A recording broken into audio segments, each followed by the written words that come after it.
Hi and welcome back to the channel. Just finished my performance enhancing drug and it's time to talk horror. It's Halloween month, which is kind of an American thing, which I think some guy got scared by a headless pumpkin in the 1700s and they made a holiday out of it, something like that. Anyway, so it's Halloween. And so I'm going to be doing a month of horror movies.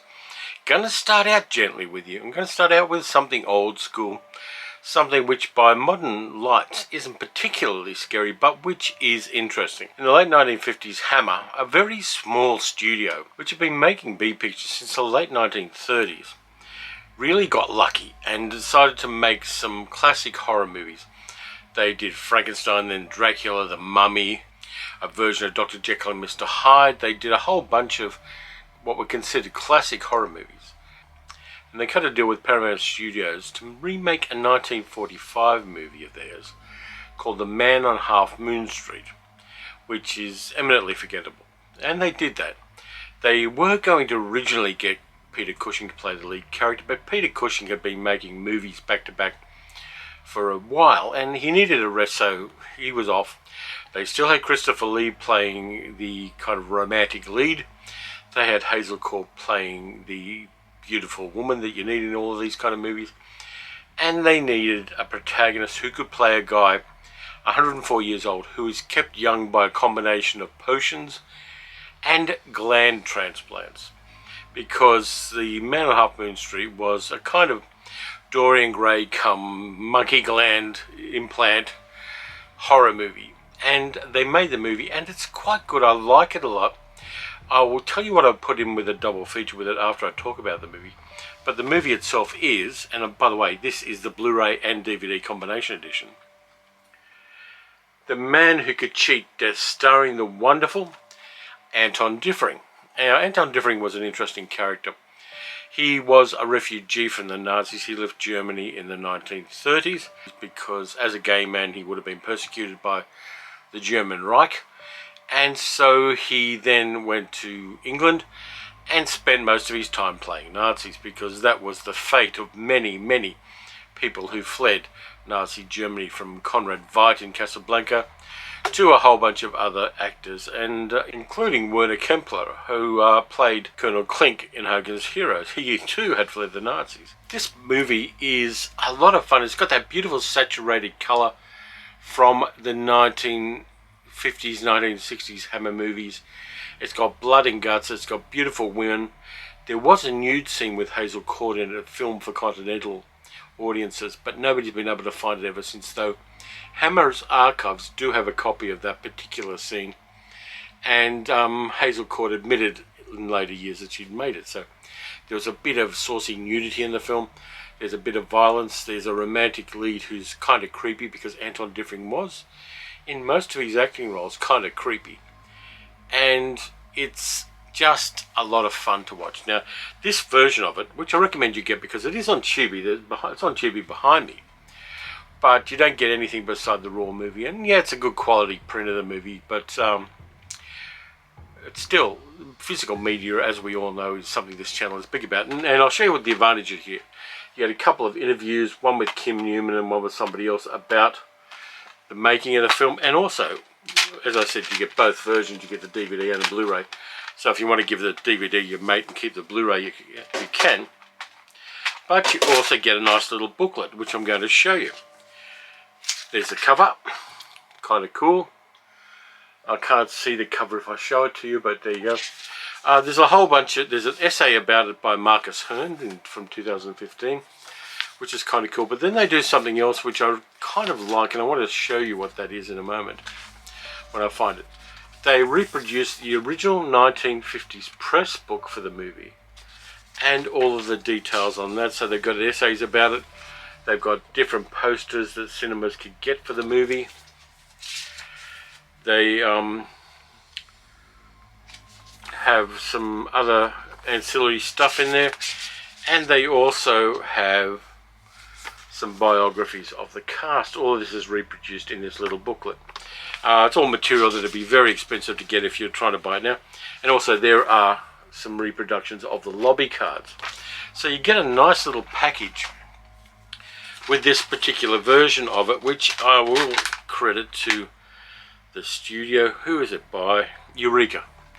It's a Eureka release. So yeah, the movie itself is kind of creepy. Anton Diffring plays a doctor who is also a sculptor and has a tendency and a proclivity for sculpting beautiful nude women, and over his long history he has done that. His latest conquest is a woman called Margot, who comes to an unfortunate end because it's getting to the end of a 10-year cycle for our friend Dr. Georges Bonnet, played by Anton Diffring. Because every 10 years he has to get a gland transplant of a parathyroid gland from somebody else into himself so that he can retain his youth. He's been alive 104 years, he looks 35. He wants to keep things going. Now, as he gets towards the end of the 10-year cycle, he can keep going using a potion, but the potion does have some quite horrible side effects, which are kind of cool. There's some good makeup effects there, and Anton Diffring was very good at doing buggy, starey eyes, and so that worked well in the context of the movie. An old girlfriend of his turns up, someone called Janine, played by Hazel, along with their new boyfriend, a doctor played by Christopher Lee at his charming best. And the relationship between Janine and Dr. Bonnet restarts, and he starts finishing a sculpture he had done of her as a nude. It's not a particularly creepy movie from a modern viewpoint, but it is very much in the late 1950s Hammer style. You've got some disfigurements, you've got some quite long discussions. It was based on a play called The Man on Half Moon Street by Barry Lyndon, and so there are some kind of talky bits. And as someone mentioned in the extras, Anton Diffring very much had a tendency to talk to an invisible audience rather than talking to the people he was with. So there are some very talky bits in this movie. But nonetheless, it does have the usual horror stuff. It has disfigured women. It has a man turning into a disfigured version of himself and a psychotic version of himself. You've got murders in foggy streets. You've got all of the usual stuff that you want in a good old 1950s Hammer film. Before, in the late 1960s and 1970s, they started looking at tits and ass as a way of enhancing the horror. But this one's kind of good. It was written by Jimmy Sangster, one of the best people to write for Hammer at the time, and it was directed by Terence Fisher, who had directed Frankenstein and the Dracula movies for Hammer and went on to do a number of movies for them afterwards. It's got some beautiful cinematography. The set decoration is fantastic. The evocation of 1890s Paris is quite good, given that it was done at Bray Studios, the home of Hammer Films. And it has beautiful women, really nice clothing, and I like Anton Diffring as a horror lead. If I was going to put this into a double feature, as I mentioned before, there's another movie which happens to also be on Tubi called Circus of Horrors, where Anton Diffring plays a guy called Rossiter, another doctor who has a side hustle of doing plastic surgery to repair the damaged faces of beautiful women, where his main hustle is a circus, which he kind of sort of inherited from Donald Pleasance. If you haven't seen Circus of Horrors, it is a lot of fun. It's very much of its time. It's got the usual combination of titillation and beautiful women and horror, which is par for the course of this kind of horror movie. And along with The Man Who Could Cheat Death, it does work quite well. As I said, these are horror movies of a particular time. At the time, they were considered scary because people weren't as desensitized and picky about their horror as we are now. And so something which we now consider to be kind of meh, it was at the time considered cutting-edge horror and quite disturbing. In fact, the critics at the time were quite scathing of Hammer's horror films, as they didn't really understand that there were a new kind of cinema. The loosening slightly of censorship was enabling studios like Hammer and Amicus later on to tell horror stories with a lot more titillation and a lot more blood and guts and a lot more kind of transgressive behaviour. And so at the time it wasn't particularly well regarded, but over the years, as it's appeared in various venues, including Tubi and on television and DVD and before that VHS, it's got itself a little bit of a reputation for being quite a fun horror movie to watch, and I enjoyed revisiting it. I like Hammer as a studio. In fact, one of the things I did when I went to London in 2004 was finding Hammer House on, I think, Curzon Street in London. And it was much more fun than finding Stonehenge for me. So just to finalise it on this one, pick up a copy of The Man Who Could Cheat Death. If you're a horror fan, you'll love it. If you're not a horror fan, it's time to dip your toes in the shallow end and just see whether you like it. And it's a lot of fun. And for horror film buffs, it's a must-buy because it's not expensive. You get a DVD and a Blu-ray and a whole bunch of extra stuff on it. Why the hell wouldn't you just fork out for it? So anyway, that's about it this time around. Then I'm going to be doing horror, as I said, all month, and I'm just putting down the disc there. What am I going to do next? Let me have a look at the pile here.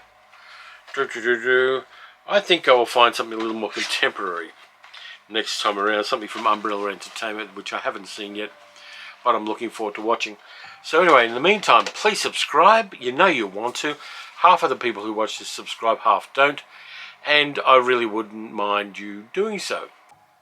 By the way, I have had a request from a friend of the channel, Matt, to do some hidden gems from Tubi, because not everybody can afford to buy a subscription service, and a free one is kind of fun, particularly when that free subscription service does allow you to access some weird and wonderful things of the past.